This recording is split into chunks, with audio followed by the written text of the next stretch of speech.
はい、今日はタコの唐揚げを作っていきます。居酒屋さんやお寿司屋さんのおつまみメニューとして大人気のタコの唐揚げ、ご自宅でも簡単に作れますんで、早速作っていきましょう。まずは材料の紹介です。今日はタコ 200g 用意しました。スーパーとかで買うとこの頭の部分もついてきちゃうんですが、この頭の部分も一緒に唐揚げにしていきましょう。それから生姜とニンニクですね。生のものをおすすめします。チューブでも大丈夫です。あとですね、食べるときにレモンをどっさりとですね絞ってかけたいんで、レモンを用意してください。それでは早速作っていきましょう。はい、まずタコの下ごしらえですね。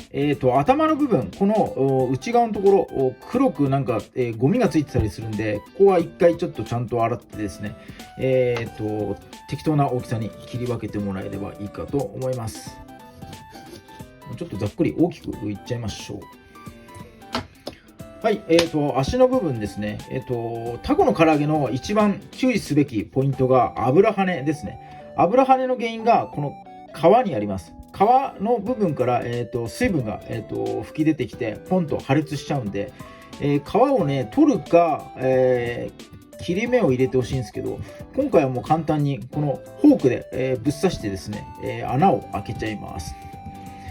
油跳ねを防止するのとともにですね、味しみがこれで良くなりますんで、ちょっと皮と関係ないところにもちょっとぶっ刺しておきましょう。この内側の部分もなんか皮が厚めなんでちょっと怖いんで、刺しておきましょう。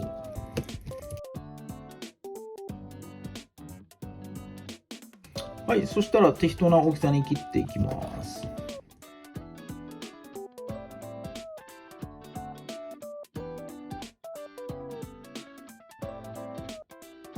はい、切ったタコをボウルに入れてですね、まず生姜ですね。生姜をお好みで、すりおろしてください。チューブでも構わないです。チューブだとだいたい5センチぐらいですかね、入れてもらえればいいかなと思います。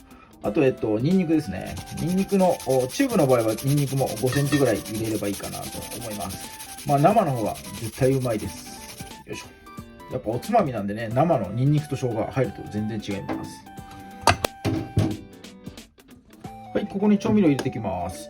まずは料理酒ですね。大さじ1杯。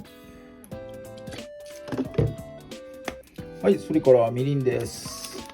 これも大さじ1杯です。はい、そして醤油ですね。こいつだけ大さじ2杯入れてやります。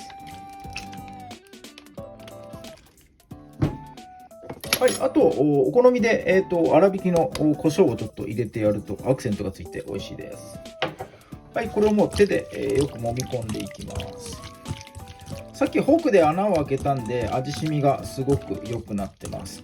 なのでまあ5分か10分ぐらい、ちょっと置いてやればですね、タコが味吸ってもらえるんで、ちょっとこのまま置いておきましょう。はい、揚げる直前にまぶす粉、2種類使っていきます。片栗粉と米粉を使っていきます。今回油跳ねしないようにですね、揚げ時間2分ぐらいを目安に、揚げちゃうんで、食感が出るように米粉を入れてやります。片栗粉と米粉だいたい1対1で、混ぜてやります。ですね、大さじ2杯ずつちょっと入れて、先に調合しておきます。ちょっと白いんでね、混ざったかどうかわかんないんで、まあ、よく混ぜておけば大丈夫かなと思います。はい。